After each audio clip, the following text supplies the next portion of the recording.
বাষ্পমোচন কাকে বলে? উদ্ভিদ তার মূল দিয়ে মাটি থেকে জল শোষণ করেছে। উদ্ভিদ তার মূল দিয়ে কি করেছে? মাটি থেকে জল শোষণ করেছে।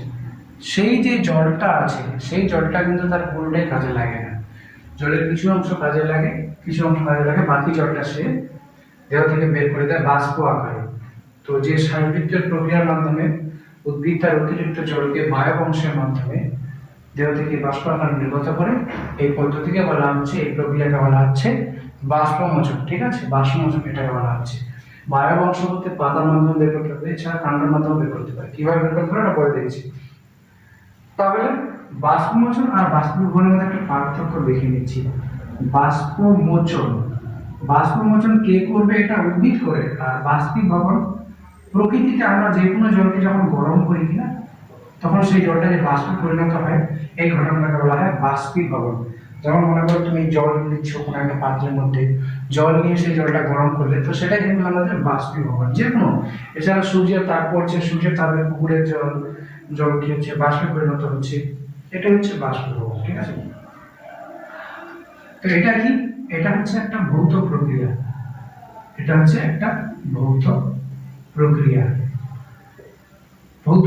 মানে কি হচ্ছে?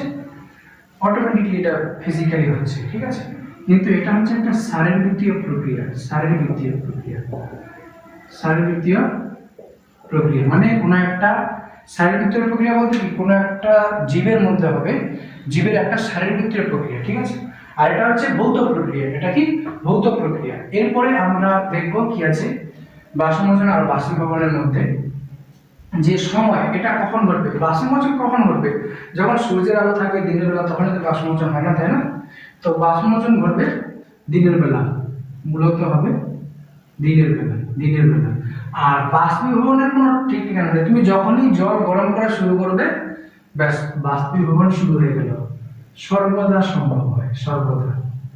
আচ্ছা, বাষ্পীভবন, একটা কথা তোমাদের মাথায় হয়তো আসছে যে দিনের বেলা জল শোষণ করছে গাছ, তো অতিরিক্ত জলকে বাষ্প আকারে ত্যাগ করছে। তো রাত্রের বেলাও তো জল শোষণ করে, তখন কি করছে? দেখো, ওটারও প্রসেস আছে, ওটাকে গ্যাডেশন বা নিঃস্রাবণ বলা হয়। ওটা এই ক্লাসে জানার প্রয়োজন নেই, এই ক্লাসের বাষ্পমোচনটা জেনে রাখো। তো দিনের বেলা হবে বাষ্পমোচন। ঠিক আছে, এবার প্রোটোপ্লাজম, এটা শারীরবৃত্তীয় প্রক্রিয়া না? তো নিশ্চয়ই উদ্ভিদের কোনো কোষ নিয়ন্ত্রণ করবে। কোষের কে নিয়ন্ত্রণ করে? প্রোটোপ্লাজম। তাহলে এটা হচ্ছে প্রোটোপ্লাজম নিয়ন্ত্রিত প্রক্রিয়া। প্রোটোপ্লাজম নিয়ন্ত্রিত প্রক্রিয়া। আর এটা প্রোটোপ্লাজম দ্বারা নিয়ন্ত্রিত নয়। বাষ্পমোচন যখন হবে কিনা, অনেক রকম চাপ পরিলক্ষিত হবে, আর এখানে চাপ পরিলক্ষিত হবে না। একটা চাপের কথা বলি। বাষ্পমোচনের পরে একটা চাপ সৃষ্টি হয়, যাকে বলা হয় প্রস্বেদন টান। এটা হচ্ছে একটা নেগেটিভ প্রেসার, নেগেটিভ চাপ। এই নেগেটিভ চাপের জন্য গাছ কি করে? জল শোষণ করতে পারে। বাষ্পমোচনের পরে একটা নেগেটিভ চাপ, ঋণাত্মক চাপ সৃষ্টি হয়, যাকে বলা হয় প্রস্বেদন টান, যার জন্য কি করে? গাছ জল শোষণ করতে পারে। তো অনেক রকম চাপ বাষ্পমোচনের পরিবর্তন হয়। ডিটেইলস গুলো পরে দেখছি ওয়ান বাই ওয়ান। ঠিক আছে, এরপরে বলছে যে গাছের বাষ্পমোচন হচ্ছে, জল বাষ্প আকারে ত্যাগ করছে, বায়ুর অংশের মাধ্যমে ত্যাগ করছে। তো সেগুলো কি কি? তো একটা হচ্ছে পত্ররন্ধ্র বা স্টোমেটা বলা হয়, স্টোমেটা বা পত্ররন্ধ্র। পত্ররন্ধ্র কেমন কি আছে? বলছে যে এরকম রক্ষী কোষ আছে।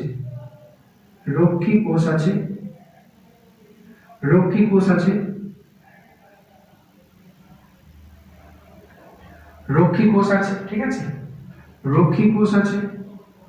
এই যে রক্ষী কোষের পাশে এরকম সম্পূরক কোষ আছে। এগুলো কি? এগুলো হচ্ছে সম্পূরক কোষ। কি হচ্ছে এগুলো? এগুলো হচ্ছে সম্পূরক কোষ। আর এটা হচ্ছে আমাদের রক্ষী কোষ বা গার্ড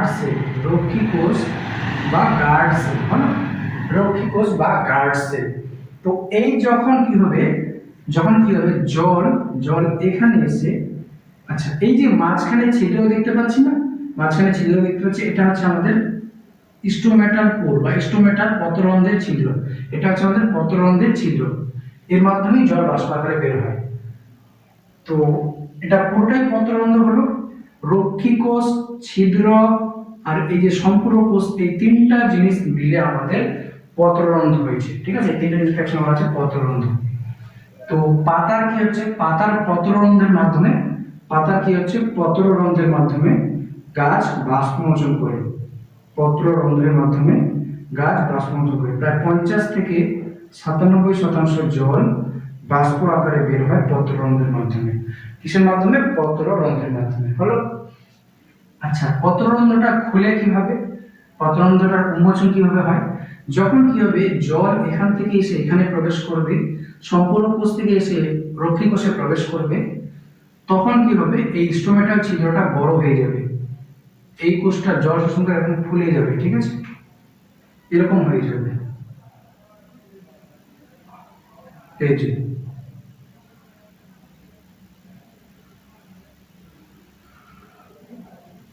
এরকম দাদার পার্শ্ববর্তী কোষগুলো, তো এখানে জল শোষণ করে এটা এরকম এরকম এরকম আকৃতি নিয়েছি। তো পত্ররন্ধ্রের ছিদ্রটা বড় হয়ে গেছে, এর মাধ্যমে কি হবে, বাষ্পমোচন হবে। H2O বাষ্প আকারে এই পত্ররন্ধ্রের মাধ্যম থেকে বের হবে। কত শতাংশ হবে? যত শতাংশ বাষ্পমোচন হবে কিনা, বাষ্পমোচনের প্রায় 50 থেকে 97% কি হয়, পাতার মাধ্যমে, পাতার পত্ররন্ধ্রের মাধ্যমে হয়। মানেটা কি বলছে, মনে করো আমি গাছ, আমি বাষ্পমোচন করছি, তো আমার পাতার মাধ্যমেই আমি বেশিরভাগ বাষ্পমোচন করছি, প্রায় 90%-এর বেশি, 50 থেকে 97, ঠিক আছে, ভ্যারিয়েশন আছে। তার মানে অনেকটা বাষ্পমোচন সে পাতার মাধ্যমেই করে। সামান্য কিছু বাষ্পমোচন হয়, সামান্য কিছু জল বাষ্প আকারে নির্গত হয়, সেটা বাকি অন্যান্য অংশ দিয়ে। যেমন কি আছে, যেমন আছে তোমার লেন্টিসেল দিয়ে, লেন্টিসেল, লেন্টিসেল কি, লেন্টিসেল দিয়ে হয়। লেন্টিসেল এই কাণ্ডের মধ্যে থাকে, লেন্টিসেল, লেন্টিসেল। এটা যদি ছবিটা দেখো তাহলে ভালো করে বুঝতে পারবে, এটা সার্চ করে দেখবে লেন্টিসেল কি জিনিস। তো লেন্টিসেলের মাধ্যমে কি হয়, 0.1% বাষ্পমোচন হয়, মানে খুব কম। লেন্টিসেল এগুলো কাণ্ডে থাকে, কাণ্ডে থাকতে পারে।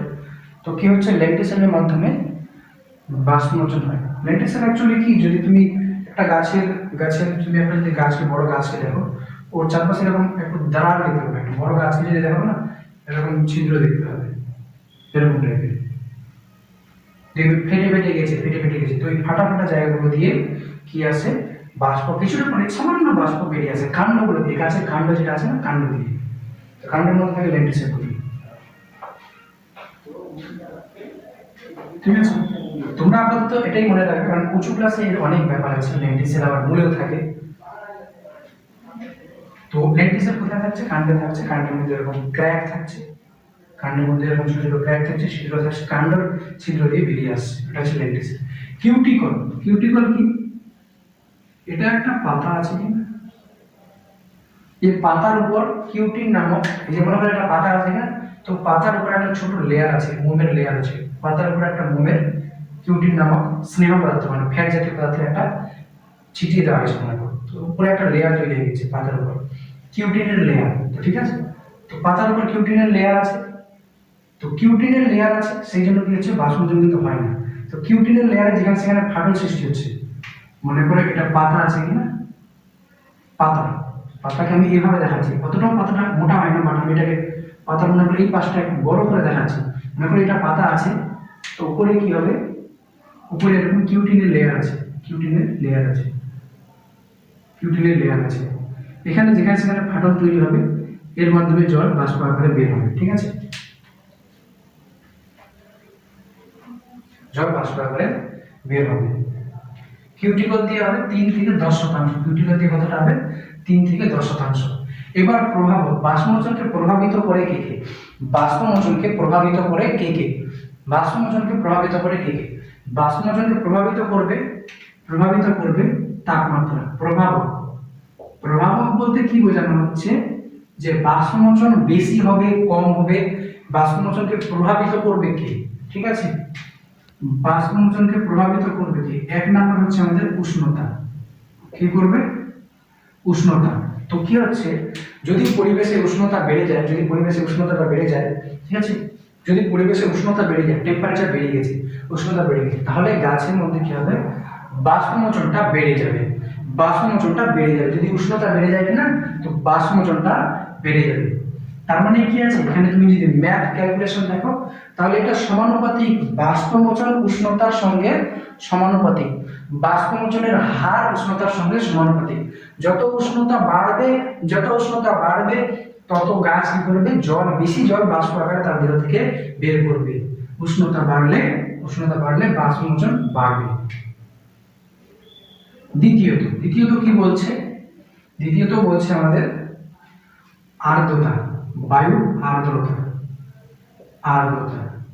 তো বায়ুর যদি আর্দ্রতা বাড়ে কিনা, বায়ুর যদি আর্দ্রতা বাড়ে, আচ্ছা উষ্ণতা বাড়লে কি হচ্ছে, উষ্ণতা যদি বাড়ে তাহলে উষ্ণতা বাড়লে বাষ্পমোচন কি হবে, বাষ্পমোচনের হারটা বাড়বে, উষ্ণতা বাড়লে বাষ্পমোচনের হারটা বাড়বে। আর্দ্রতা মানে হিউমিডিটি, পরিবেশের জলীয় বাষ্পের পরিমাণ যদি বেড়ে যায় তাহলে বাষ্পমোচন কম হবে। কেন কি, বাষ্পমোচনে হয় কি, ব্যাপন প্রক্রিয়ার মাধ্যমে জলটা বের হচ্ছে। মনে করো ইজি জিনিস আছে, এই যে পাতা আছে কিনা, পাতার মধ্যে জলীয় বাষ্প আছে, মনে করো কম, আর বাইরে জলীয় বাষ্পটা বেশি, এখানেই জলীয় বাষ্পটা বেশি, ঠিক আছে, বাইরে জলীয় বাষ্পটা বেশি। তো বাইরে জলীয় বাষ্প বেশি মানে কি, আর্দ্রতা, হিউমিডিটি বেশি। বাতাসের মধ্যে জলীয় বাষ্প বেশি মানে আর্দ্রতা বেশি। তো বাতাসে জলীয় বাষ্প বেশি আছে, ভিতরে জলীয় বাষ্প কম আছে, এই জন্য এই জলীয় বাষ্পটা বাইরে আসতে চাইবে না, কম বেরোবে। কারণ কি, বাষ্পমোচন একরকম ব্যাপন প্রক্রিয়া, এই যে জলটা বাষ্প আকারে যে নির্গত হচ্ছে কিনা, ব্যাপন প্রক্রিয়ার মাধ্যমে বেরোচ্ছে। তো বাইরে জল বেশি আছে, তো এখানে জল কি করে আসবে, ব্যাপন প্রক্রিয়া কি হয়, জিনিস বেশি ঘনত্ব থেকে কম ঘনত্বের দিকে যেতে চায়। মানে এখানে যদি আমি হিসাব করি কিনা, তো এখানে বেশি ঘনত্ব আছে, যেটা পাতার মধ্যে যেতে চাইবে, কিন্তু পাতার মধ্যে যাওয়া সম্ভব না। এই জন্য আর্দ্রতা বেড়ে গেলে বাষ্পমোচন কম হয়, আর্দ্রতা বেড়ে গেলে বাষ্পমোচনের পরিমাণটা কমে যায়। আবার আর্দ্রতা যদি কম হয়, বাতাসের মধ্যে জলীয় বাষ্প কম আছে, সেম জিনিস ওভার ড্র করছি, বাতাসের মধ্যে জলীয় বাষ্প কম আছে, পাতার মধ্যে জলীয় বাষ্প বেশি আছে। তো বেশি করে জলীয় বাষ্প বাইরে বেরিয়ে আসতে চাইবে, পাতা থেকে বেরিয়ে আসতে চাইবে। বাইরে কম আছে তো বেশি করে বাইরে বেরিয়ে আসতে চাইবে, এখানে বেশি আছে, বাইরে কম আছে, তো বেশি থেকে কমের দিকে যাবে। তো বায়ুর আর্দ্রতা যদি কমে যায় তাহলে বাষ্পমোচনের হারটা বেড়ে যাবে।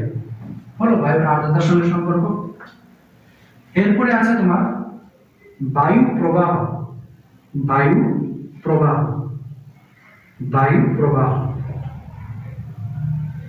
প্রবাহ যদি বেড়ে যায় তাহলে বাষ্পমোচন বেড়ে যাবে। যেমন এই যে পাতাটা আবার আছে আমি, তো H2O ভিতরে আছে জলীয় বাষ্প, তাই না, ভিতরে কি আছে, জলীয় বাষ্প, আর এখানে বায়ু প্রবাহিত হচ্ছে, এখানে একটা জলীয় বাষ্প ছিল, বাতাস কি হচ্ছে, বাতাস প্রবাহিত হচ্ছে, তো জলীয় বাষ্পটাকে সরিয়ে নিল, এখানে নিয়ে চলে আসবে জলীয় বাষ্পকে, ঠিক আছে। তো বায়ু প্রবাহের ফলে কি হবে, এখানে জলীয় বাষ্প এখান থেকে সরিয়ে নিল, তো এই পরবর্তী এখানে জলীয় বাষ্প কমে গেল, তো পরবর্তী জলীয় বাষ্পগুলো বাইরে বেরিয়ে আসতে চাই, ঠিক আছে।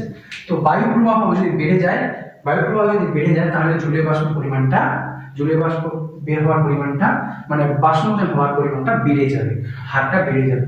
বায়ু প্রবাহ বাড়লে কি হবে, বাষ্পমোচন বেশি করে হবে, কেন কি হচ্ছে, বইয়ের মধ্যে লাইনটা আছে, বায়ু প্রবাহ বেশি হলে তোমার আশেপাশে জলীয় বাষ্পটা তাড়াতাড়ি অপসারিত হয়, এর জন্য বাষ্পমোচন বেশি হয়।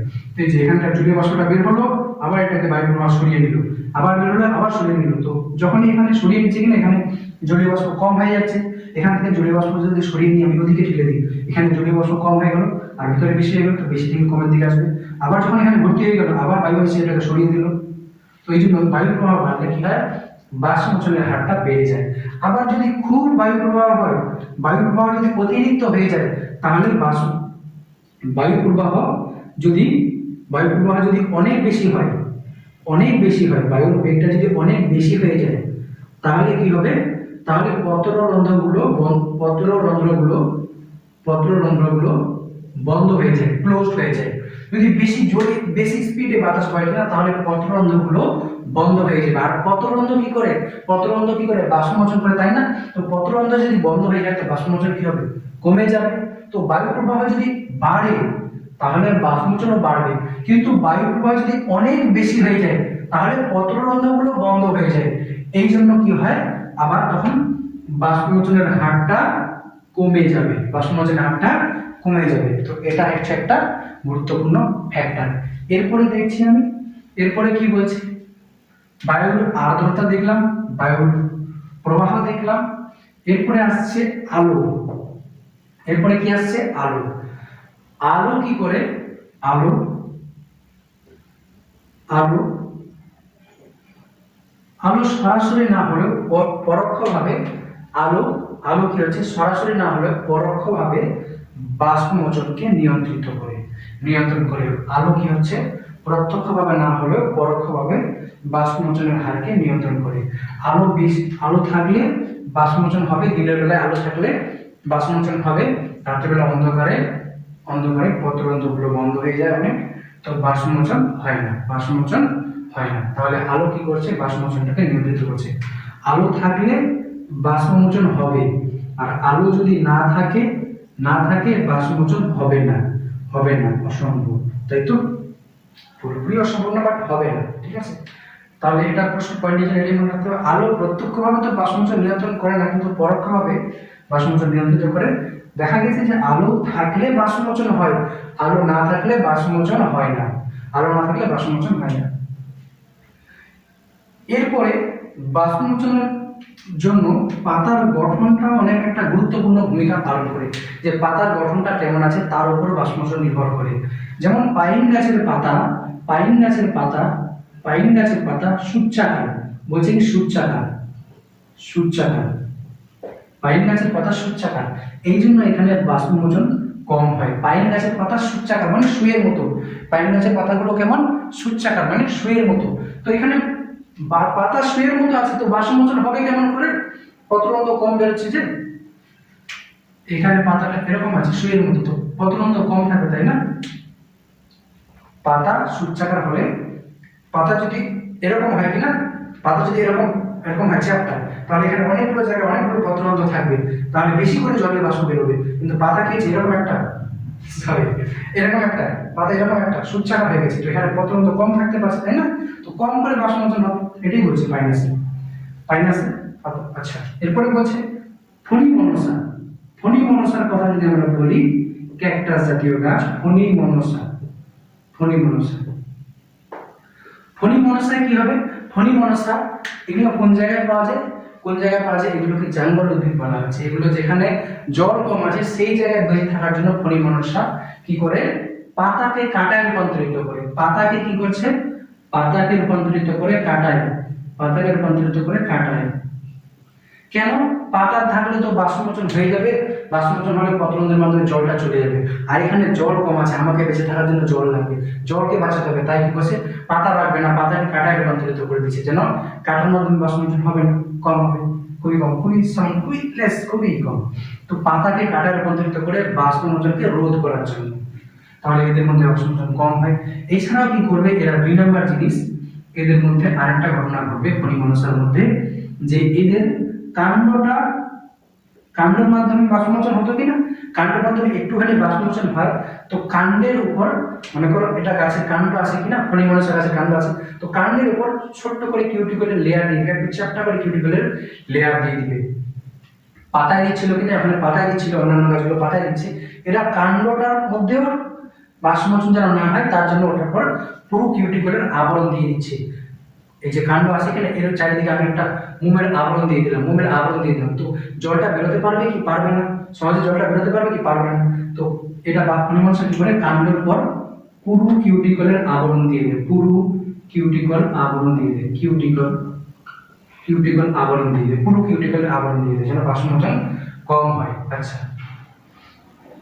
এছাড়াও পাতার গঠন আরেকটা কথা আমি বলি, যদি কি হয়, পাতার তল যত চ্যাপ্টা হবে, পাতাটা যত চ্যাপ্টা হবে, পাতার তল যত প্রসারিত হবে, তাহলে ওখানে পত্ররন্ধ্রের সংখ্যা বেশি হবে, তো বাষ্পমোচন বেশি হবে। পাতার তল যদি ছোট হয়, পাতা যদি ছোট ছোট পাতা হয়, যেমন সজনে গাছের পাতাগুলো আছে ছোট ছোট পাতা, তো পাতার তল কি অনেক বড় আছে, ওই ছোট পাতায় কতগুলো পত্ররন্ধ্র থাকতে পারে, বাষ্পমোচন কম হবে। এবার মনে করো যে কদম গাছের পাতা অনেক বড় পাতা, ওখানে পত্ররন্ধ্র অনেকগুলো থাকবে, ওদের বাষ্পমোচন বেশি হবে। এটাই বলছে, তল যত বেশি হবে, পাতার তল যত প্রসারিত হবে, পাতা যত প্রসারিত হবে, পাতার তল প্রসারিত বা বেশি হলে বাষ্পমোচনের হারটা বেশি হবে। কেন? পাতার বেশি তল আছে, বেশি করে পত্ররন্ধ্র থাকবে, বেশি করে বাষ্পমোচন হবে। ছোট পাতা আছে, এতটুকু ছোট পাতা আছে, কম পত্ররন্ধ্র থাকবে, কম বাষ্পমোচন হবে। এটাই বলছে, ঠিক আছে। পাতার তল। নিবেশিত পত্ররন্ধ্রগুলো পাতার, এই যে মনে করো এটা পাতা আছে কিনা, পাতার উপরের লেয়ারে পত্ররন্ধ্রগুলো থাকে, কিন্তু কি হচ্ছে কিছু কিছু গাছের ক্ষেত্রে পত্ররন্ধ্রগুলো একটু ভিতরের দিকে চলে যাচ্ছে, একটু ভিতরে, মানে উপরের লেয়ারটা বাদ দিয়ে তারপরে লেয়ার থাকছে, তো ওটা হচ্ছে নিবেশিত পত্ররন্ধ্র। এরকম পত্ররন্ধ্র যখন একটু ভিতরের দিকে আছে না, তখন বাষ্পমোচনটা কম হয়। জাস্ট এটা মনে রাখো, নিবেশিত ডিটেইলস গুলো পড়তে গেলে কিছু ক্লাসে ভালো করে পাবে। নিবেশিত পত্ররন্ধ্র হলে বাষ্পমোচনের হার কম হয়। নিবেশিত পত্ররন্ধ্র হলে বাষ্পমোচনের হারটা কি হবে? কম হবে। জাস্ট এটা মনে রাখতে হবে, ঠিক আছে। নিবেশিত পত্ররন্ধ্র হলে মানে পত্ররন্ধ্রগুলো উপরের লেয়ারে নেই, নিচের লেয়ারে, পত্ররন্ধ্রগুলো উপরের লেয়ারে নেই, নিচের লেয়ারে আছে। নিবেশিত পত্ররন্ধ্র মানে বাষ্পমোচনের হার কম হবে। নিবেশিত পত্ররন্ধ্রগুলো একটু নিচের দিকে আছে না, মানে ভিতরের লেয়ারে আছে। এই যে পাতা, যদি পাতাটা মনে করো এরকম পাতাটা আমি দিয়েছি, এই দিকের পাশটা দিয়েছি, তাহলে মনে করো পাতার এটা হচ্ছে তোমার, এটা পাশ থেকে আমি দিয়েছি, এই যে এতটা হয় না, বাট আমি দেখাচ্ছি, এটাকে বড় করে দেখাচ্ছি। এই যে এই পাশটা মানে পাতা আছে, এরকম পাতা আছে না, এই পাশটা দেখছি বড় করে। তো প্রথম ধরনের মনে করো এই জায়গায় আছে, একটু ভিতরের দিকে আছে, তো এখান থেকে জল বেরোনো কষ্টকর, জলীয় বাষ্প বেরোনো কষ্টকর। এবার উপরে যদি পত্ররন্ধ্র থাকবে না, জল অনেক সহজে বেরিয়ে যেত, জলীয় বাষ্প অনেক সহজে বেরিয়ে যেত। তো এখানে নিবেশিত ভিতরের দিকে আছে, একটু ভিতরে ঢুকে আছে, এটি হচ্ছে নিবেশিত পত্ররন্ধ্র হলে বাষ্পমোচনের হারটা কি হবে? কম হবে। নিবেশিত পত্ররন্ধ্র, আচ্ছা এগুলো তো হয়ে গেল। এবার বলছে কি প্রয়োজনীয় ক্ষতি। বিজ্ঞানী কার্টিস বলেছে এটা হচ্ছে প্রয়োজনীয় ক্ষতি। বাষ্পমোচনকে কি বলা হচ্ছে? প্রয়োজনীয় ক্ষতি।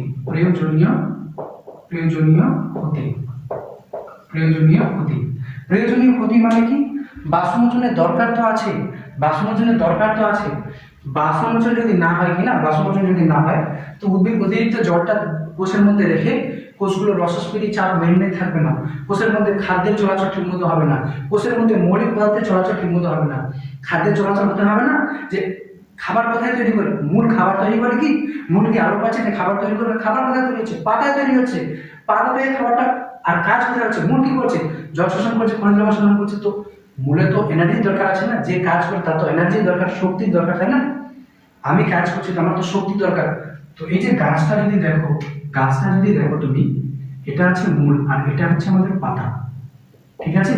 তো পাতায় খাবার তৈরি হচ্ছে, আর মূলে কি খাবার তৈরি হয়? মূলে তো আলোই পৌঁছাচ্ছে না, কেমন করে খাবার তৈরি হবে? তো এখানে এনার্জি, এখানে আবার কি করছে? জল শোষণ করছে, এরা জল শোষণ করে উপরে পাঠাচ্ছে। তো এদের জল শোষণ করার তো শক্তির দরকার, তাই না? তো পাতার মধ্যে যে খাবারটা তৈরি হয় সেই খাবারটা এখানে পৌঁছে দিতে হয়। তো এবার কি হচ্ছে? প্রয়োজনীয় বাষ্পমোচন যদি না হয় কিনা, তাহলে এই যে অতিরিক্ত জল শোষণ করে নিচ্ছে, সেই জলটা যদি না বের হয়, তাহলে যে খাবার অণুর চলাচল, অন্যান্য মৌলিক অণুর চলাচল, সেগুলো ঠিক মতো সম্ভব হবে না। অন্যান্য কোষের মধ্যে যে একটা রসস্ফীতি, কোষের যে একটা চাপ মেনটেন থাকে না, কোষের মধ্যে একটা রসস্ফীতি চাপ বলে চাপ আছে কোষের মধ্যে, কোষের নিজের শেপটা মেনটেন করার জন্য একটা চাপ দরকার, মানে ওর মধ্যে যে নির্দিষ্ট পরিমাণে জল থাকা দরকার। কোষ আছে না, নিজের আকারটা মেনটেন করবে, তার জন্য তার মধ্যে কি থাকা উচিত? কোষ নিজের আকারটা মেনটেন করবে, তার জন্য তার মধ্যে একটা নির্দিষ্ট পরিমাণে জল থাকা উচিত। যদি ওই কোষের মধ্যে জল বেশি হয়ে যায়, তাহলে কোষের রসস্ফীতি চাপটা মেনটেন থাকবে না, ঠিক আছে। তো এই কোষের রসস্ফীতি চাপটা মেনটেন করার জন্য কি হচ্ছে?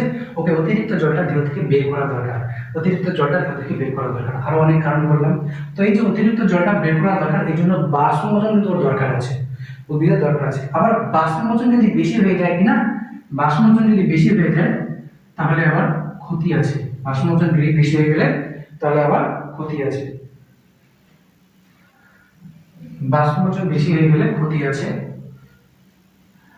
বাষ্পমোচন বেশি দিলে অবশ্যই তার মধ্যে জলের অভাব দেখা দেবে, তার বিপাকীয় যেগুলো কাজ হতো সেগুলোর জন্য যে জল দরকার ছিল বেশি করে বাষ্পমোচন হয়ে যাচ্ছে, তো সে পর্যাপ্ত পরিমাণে জল পাবে না, জলের অভাব দেখা দিলে যার মধ্যে, তো এটা ক্ষতি হয়ে গেল। তো এটা হচ্ছে প্রয়োজনীয় ক্ষতি। তো বাষ্পমোচন দরকার আছে, অতিরিক্ত বাষ্পমোচন হলে আবার উদ্ভিদটি ক্ষতিগ্রস্ত হয়ে পড়ে, এই জন্য বাষ্পমোচনকে বলা আছে প্রয়োজনীয় ক্ষতি, প্রয়োজনীয় ক্ষতি। আচ্ছা, জল শোষণ। বাষ্পমোচন কি কি কাজে সাহায্য করে? বাষ্পমোচন হওয়ার ফলে গাছের কি উপকার হয়? বাষ্পমোচন গাছ করছে কিনা, তো গাছের কি উপকার হয়? সেখানে এটা বলা হচ্ছে যে অন্যান্য প্রক্রিয়ার মতো বাষ্পমোচন হচ্ছে একটা অবশ্যই মানে অতি গুরুত্বপূর্ণ শারীরবৃত্তীয় প্রক্রিয়া, ঠিক আছে। যেমন উদ্ভিদ খাবার তৈরি করছে, তেমন যদি বাষ্পমোচন না করে, তেমন বাষ্পমোচন করাটাও তার জন্য খুব জরুরি। আচ্ছা, জল শোষণ। গাছ যখন কি করছে, গাছ যখন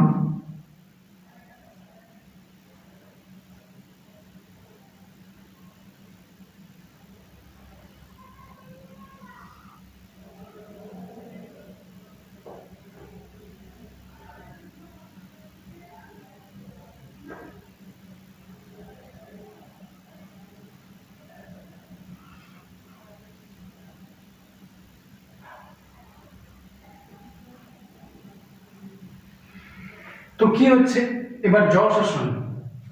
পাতার মাধ্যমে বাষ্পমোচন হওয়ার ফলে কি হয়? পাতার মাধ্যমে বাষ্পমোচন হওয়ার ফলে কি হয়? উদ্ভিদের মধ্যে একটা, পাতার মাধ্যমে জল শোষণ হওয়ার ফলে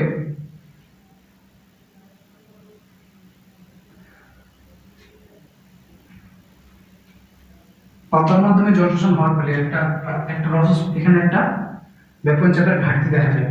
পাতার মধ্যে যদি কি হয়, পাতার মধ্যে থেকে যদি বাষ্পমোচন হয় কিনা, তো এখানে একটা ব্যাপন চাপের ঘাটতি দেখা যায়। ব্যাপন চাপের ঘাটতি এগুলো বেশি মানে ভালো ডিটেইলসে ক্লাস 11 পড়ানো হয়, জাস্ট তোমাদের এটা মনে রাখতে হবে। পাতার মধ্যে থেকে জল বেরিয়ে যাওয়ার জন্য কি হয়, এখানে ব্যাপন চাপ ঘাটতির সৃষ্টি হয়, যেই জিনিসটাকে কাজে লাগিয়ে গাছ কি করে জল শোষণে অংশ নেয়, জল শোষণ করতে পারে। দ্বিতীয়ত বলছে রসের উৎস্রোত।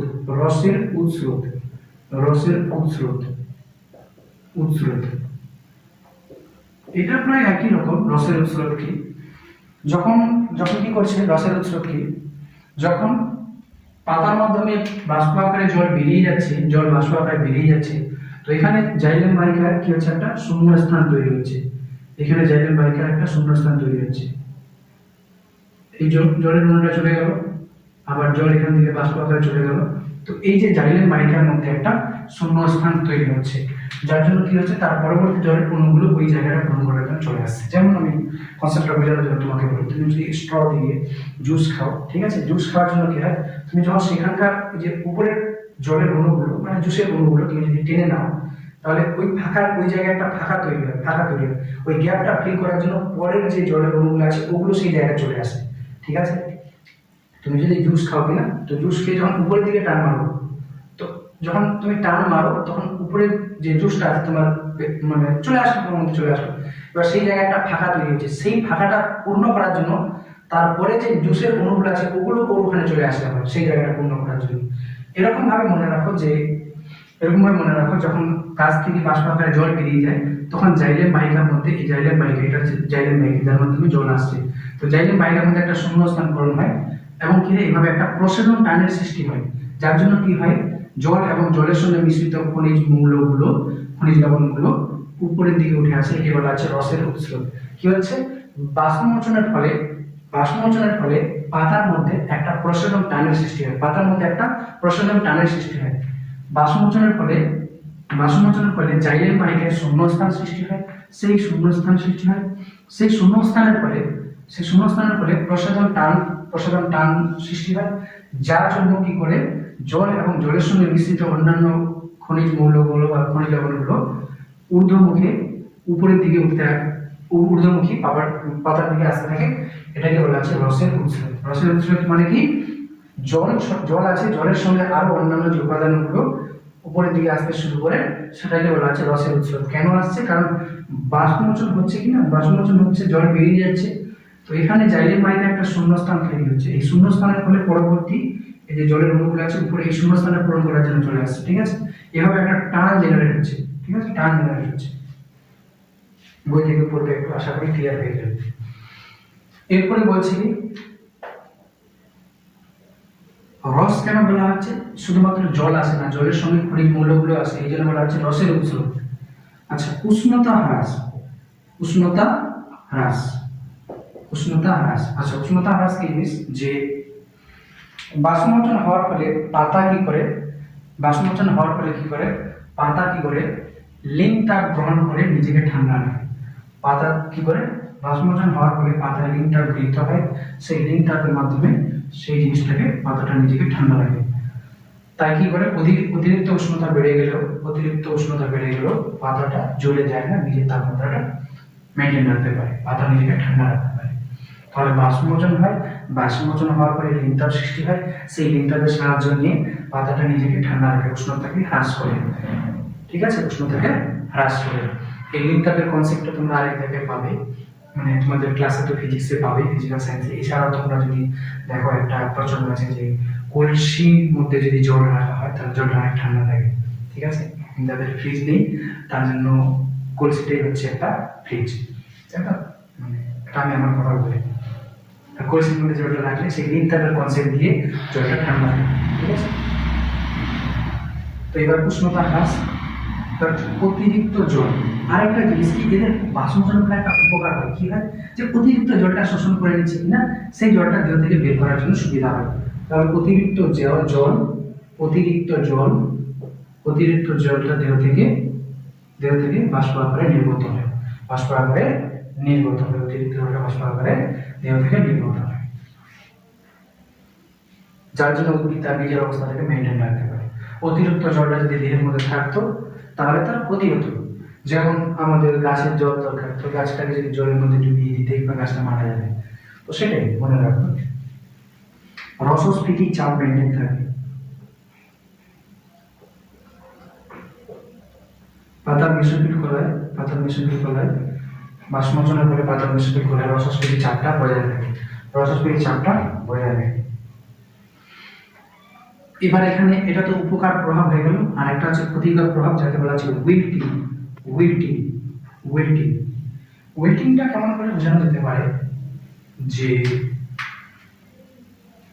একটা কথা আমি বলি, যে এটা পাতা আছে তো উইল্টিং, যদি বোঝাতে চাই খুব ডিটেলসে তাহলে অনেক সময় লেগে যাবে।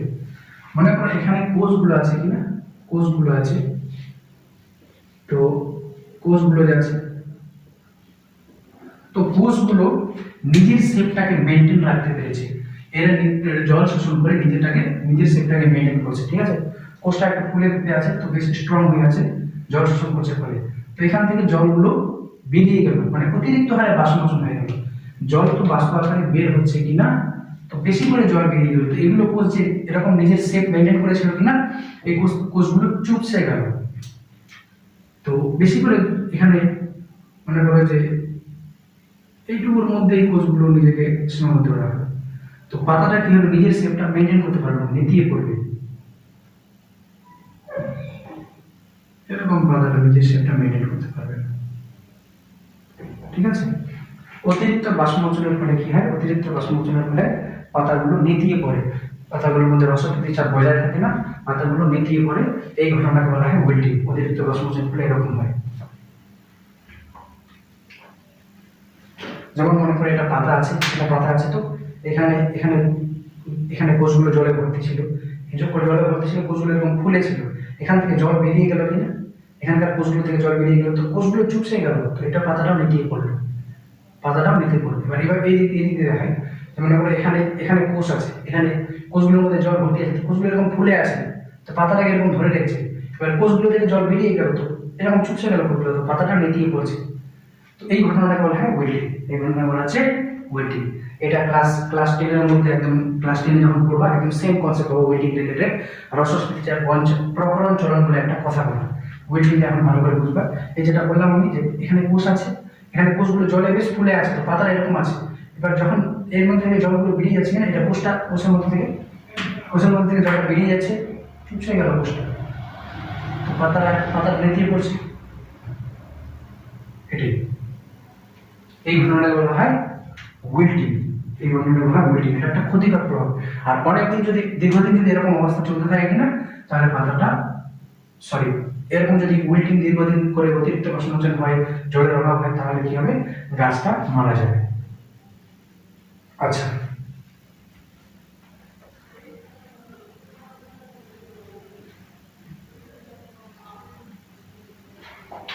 বাষ্পমোচন জাঙ্গল উদ্ভিদে বাষ্পমোচনের প্রভাব পর্ণমোচীতে আর জাঙ্গল উদ্ভিদে। জাঙ্গল উদ্ভিদে বাষ্পমোচন রোধ করার জন্য পাতাগুলো কাঁটা রূপান্তরিত হয়। ঠিক আছে, এটাই কনসেপ্ট, আর কিছু না। আর পর্ণমোচীর ক্ষেত্রে কি, পর্ণমোচীর ক্ষেত্রে পাতা সব ঝরে যাচ্ছে, পাতা সব ঝরে গেল। পর্ণমোচী কাদেরকে বলা হয়, যে গাছগুলোর পাতা ঝরে যায়, যে গাছগুলোর পাতা কি ঝরে যায়, দেখা যায় না শিমুল গাছে যদি দেখা একটা নির্দিষ্ট সময় পাতাগুলো সব ঝরে যাবে। ঠিক আছে, তো পাতাগুলো ঝরে যাচ্ছে, এদেরকে বলা হচ্ছে পর্ণমোচী। আর যাদের পাতাগুলো সবসময় থাকে তাদেরকে বলা হয় চিরসবুজ বা চিরহলুদ। ঠিক আছে, তো পর্ণমোচী যাদের পাতা ঝরে যাচ্ছে কিনা, ওদের কাণ্ডের অগ্রভাগগুলো দেখে কাণ্ডগুলো সবুজ হয়ে যায়, কেন, খাবার তৈরি করার জন্য। এটাই মনে রাখতে হবে। জাঙ্গলটা একটু বেশি ইম্পর্টেন্ট মনে হচ্ছে। এই জাঙ্গলটা কি না, জাঙ্গলটা ক্লাস 10 পাবো, ক্লাস 10 সেম এই ফনোমেননের সাথে জাঙ্গল পিছু ছাড়বে, ক্লাস 10 পাবো। ঠিক আছে, আবার এটা ক্লাস 11 পাবা, জাঙ্গল উদ্ভিদটা আবার 11 পাবা। এখানে 9 পাচ্ছ কিনা, জাঙ্গল উদ্ভিদ ফণিমনসা কাণ্ড রূপান্তর ক্লাস 10 পাচ্ছ, 9 পাচ্ছ, এখন ক্লাস 10 পাবা। আবার এই অভিযোজন অভিব্যক্তি বলে একটা পড়া আছে, সেম কনসেপ্ট পাবা জাঙ্গল উদ্ভিদের। আবার সেম জিনিসটা ক্লাস 11 10 পাচ্ছই, 10 অভিব্যক্তি অভিযোজন পাবা। আবার ক্লাস 11 গিয়ে পাবা কাণ্ডের রূপান্তর, স্টেম মডিফিকেশন। যারা উচ্চ ক্লাসে পড়বে তাদেরকে জিজ্ঞাসা করবে যে স্টেম মডিফিকেশন বলে একটা পড়া আছে, স্টেম মডিফিকেশন পড়া আছে, মর্ফোলজি অফ ফ্লাওয়ারিং প্লান্টস, উদ্ভিদের অঙ্গ সংস্থানগত গঠন, ওইখানে পাওয়া যাবে। আবার 12 পাওয়া, 12 ওই লাস্টের দিকে আছে পরিবেশ বিদ্যা বলে পড়া আছে, সেখানে পরিবেশ বিদ্যা ইকোলজিক্যাল পার্ট আছে, ইকোলজি বাস্তুবিদ্যা, ওখানে লাস্টের দিকে এই জাঙ্গল উদ্ভিদ পাওয়া যায়। তো এটা কিছু ছাড়ছে না।